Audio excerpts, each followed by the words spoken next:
자, 반갑습니다. 배송찬 교수의 맛있는 돈 이야기의 배송찬입니다. 자, 여러분 반갑습니다. 폭삭 망한 상가, 잠못 투자한 상가, 빠져나오는 세 가지 방법. 오늘은 잘못 투자를 했어요. 상가 같은 경우에. 그럴 경우에 어떻게 또 쉽게 빠져나올 것인가. 물론 이제 말은 이렇게 쉽게 할 수도 있겠지만은 실제적으로 투자를 잘못하신 경우에 그 상가에서 빠져나오기가 확률적으로 굉장히 어렵다는 거예요. 그만큼 처음 투자하실 때 좀 잘 투자하시라는 얘기고, 오늘은 이 상가를 잘못 투자를 한 경우 특히 이제 세가 안 나간다는 거예요. 세가 안 나가니까 매도하기도 어렵다는 거 아닙니까? 그래서 이 세도 안 나가고 은행 이자는 나가고 관리비도 납부해야 되고, 그래서 교수님 도와주세요. 어떤 분은 한 달에 300만 원씩 깨지는 분도 계시는데 그분 입장에서는 그냥 살려달라는 거예요. 먼저 이렇게 고생을 하는, 마음고생하는 상가의 특징이 있죠. 첫 번째로 보면 주상복합, 멀티플렉스, 전자상가, 땡땡 쇼핑몰, 스트리트형 상가, 테라스 상가, 땡땡 프라자, 의류상가, 땡땡몰, 땡땡타운. 여러분, 우리 주변에 숱하게 많이 보고 듣고 이용을 하는 그런 상가들 아닙니까? 이런 상가들을 저는 그냥 테마 상가라고 합니다. 이건 뭐 빼도 박도 못하는 거예요. 교수님, 저희가 투자한 것은 테마 상가가 아닙니다. 우리가 투자한 것은 테라스형 상가입니다. 교수님, 저희는 테마 상가 투자 안 했어요. 스트레이트형 상가를 샀습니다. 요렇게 말씀하실 거 아닙니다. 왜냐하면 요런 상가들에 뭉쳐서 그냥 주제가 있는 거잖아요. 주제가. 그러니까 이 테마 상가죠, 그냥. 그래서 저 같은 경우는 그냥 테마 상가라고 본다는 거죠. 그리고 요런 테마 상가들의 특징으로 본다면 구분 등기가 돼 있죠. 개별 등기가 돼 있고, 분야 면적이 전유 부분 면적, 공유 부분 면적이 있고, 고분양가가 있고요. 또 대형 건설회사가 있고, 은행에서 융자를 받는 거죠. 그래서 요거는 지난 관계는 꼭 확인 한번 해보시고요.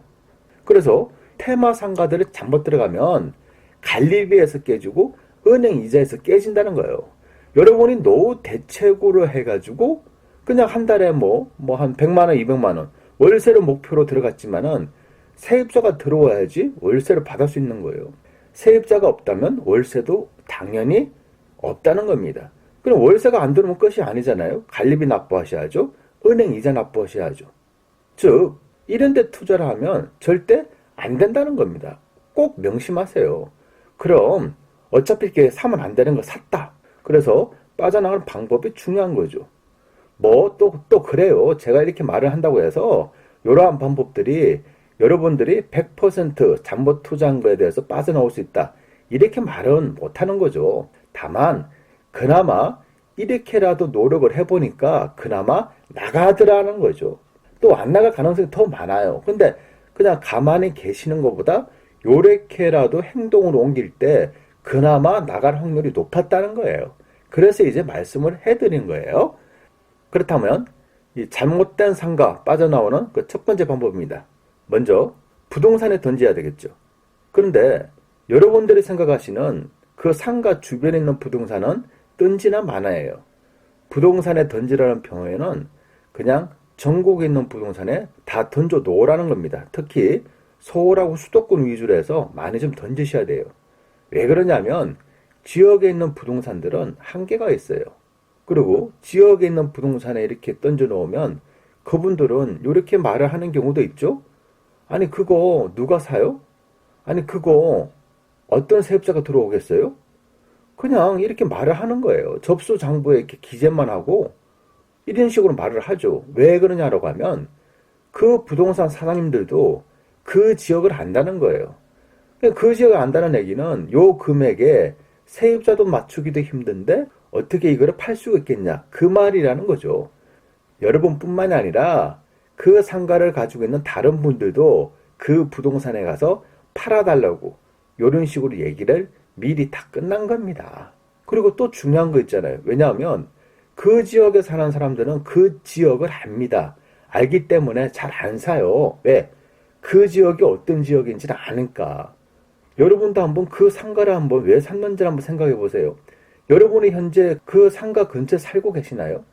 그건 아니지 않습니까? 대부분이 외지지 않습니까? 이 말의 뜻은 여러분이 그 지역을 잘 모르신다는 얘기고 여러분이 그 상가를 잘 모르신다는 얘기예요. 그러면 그 지역에 사는 사람들은, 특히 그 지역에 있는 부동산들은 그 지역과 그 상가를 아는데 그거를 쉽게 살 수가 없다는 얘기죠. 즉, 여러분이 외지 상가를 샀듯이 여러분이 파실 때도 그 지역 사람보다는 외지인한테 팔아야 된다는 그런 답이 나온다는 거죠. 그리고 수수료를 많이 준다고 그러세요. 뭐 정상적인 수수료가 뭐 0. 몇이네 이렇게 말하는 순간 안 그래도 안 팔리는 거 더 안 팔린다는 얘기예요. 이 부동산 입장도 마찬가지잖아요. 수수료를 좀 더 많이 준다 그러면 이왕이면 신경을 더 써준다는 얘기겠죠. 이렇게 한번 이해를 한번 해주시고요. 잘못된 상가 빠져나오기 두 번째 방법은요. 어떤 경우든 세입자를 맞춰 놓으셔야 돼요. 교수님, 어떤 경우든 세입자를 맞춰 놔야 된다는 걸 알고 있는데 세입자가 안 들어와서 문제지 않습니까? 라고 말씀하시죠. 그러면 저는 또 이렇게 설명해 드릴게요. 어떤 경우든 세입자를 맞춰놔라 했으니까 월세를 받지 말라는 얘기예요. 10개월치 또는 1년치 월세를 안 받는다. 그 다음에 상가 임대차 계약서를 뭐 5년으로 쓴다든가 그렇게 하면 1년치는 안 받고 4년치는 받을 수 있지 않습니까? 거기에다가 세입자가 있는 상태에 그 상가를 파셔야 되지 않습니까? 세입자가 없는 상가를 그 어떤 누가 사겠다고 덤벼드나요? 안 덤벼들어요. 그래서 여러분들은 뭐 한다? 월세를 안 받고 세입자를 넣어야 된다는 얘기예요. 어떤 경우는요, 관리비만 부담할 세입자를 구함. 이런 문구도 많이 나오지 않습니까? 아, 요게 현실이잖아요. 또, 기본적인 인테리어까지 좀 신경을 써주셔야 돼요. 그러니까, 무슨 내가 거기서 장사도 안 한 사람인데, 나는 거기에 상가 주인인데 무슨 인테리어는 세입자들이 와서 하는 거지. 내가 무슨 인테리어 비용까지 지원하냐? 이렇게 또 말씀하실 수도 있는데요. 그냥 철거할 거 철거 다 하시고 또 새 상가라면 그나마 뭐 출입문에 대해서 좀 신경을 써준다든가 기본적인 시설을 좀 깔끔하게 이렇게 기본적으로 꾸며 놓으라는 얘기예요. 기본적으로 누가 와서 어떤 세입자가 됐든 어떤 매수자가 됐든 왔을 때 깔끔하다, 깨끗하다, 오, 기본적으로 할 건 다 돼 있네? 요런 얘기가 나올 때 세입자가 들어오고 요런 얘기가 나올 때 그 상가가 팔릴 수가 있다는 얘기예요. 그래서 기본적인 인테리어를 해 놓으시라는 얘기입니다. 잘못된 상가 빠져나오기 세 번째로 본다면요. 싸게라도 던지셔야 되는 거예요. 해당되는 지역의 부동산에 가보시거나 또 다른 외지 부동산에 가보시면 어느 정도 금액이 나오지 않습니까? 최저 금액이. 그 금액에 흥정이니까 일단은 그 금액은 아니다. 더 받아야 된다. 라고 했다가 한 달, 두 달, 석 달, 6개월 정도 지나면 서서히 이제 좀 깎아주는 그런 의미에서 이렇게 진행을 하시면 된다는 얘기예요. 제가 다시 한번 말씀드리고 싶은 거는요. 상가 투자에 앞서서 저의 방송, 부자의 대명사, 상가의 몰락, 그리고 절대 어떤 상가든 상가 투자하지 말라 라는 방송은 상가 투자를 하신다면 꼭 한번 시청을 해보시기 바랍니다. 이제 작은 마무리를 한번 해드리면요. 첫째는 건설회사, 분양회사가 아파트처럼 분양해서 파는 상가. 이런 상가는 어떤 경우든 그냥 분양하는 상가는 그냥 건드지를 마세요. 그게 여러분들 돈 버시는 겁니다. 두 번째로 본다면요. 어차피 잘못 투자를 하신 거 그러면 던지셔야 되지 않습니까? 그럼 빨리 이거를 팔아야 되니까 그러기 위해서는 외지 부동산에 던지셔야 되고 세입자를 맞춰 놓으셔야 되고 싸게 던지라는 거. 요 세 가지가 있다는 거예요. 그리고 오늘 이 방송을 하는 저의 마음도 좀 찹찹하고 또 저의 마음도 좀 아픈 것 같아요. 제가 여러분한테 드리고 싶은 얘기는요. 부동산 그렇게 가볍게 사고 파는 거 아니다는 겁니다. 부동산 그만큼 조심스럽고 그만큼 주의하시고 또 주의하셔야 된다는 얘기예요. 몰라서 그럴 수도 있죠. 이렇게 말하는 거는 그냥 일반적인 실수를 했을 때 그렇게 이야기할 수도 있어요. 몰라서 그럴 수도 있지 이렇게. 그런데 부동산에 있어서 몰라서 그랬습니다 라고 말하는 순간 적게는 수천만 원에서 많게는 수억, 수십억, 수백억 그냥 한꺼번에 확 나가는 거예요.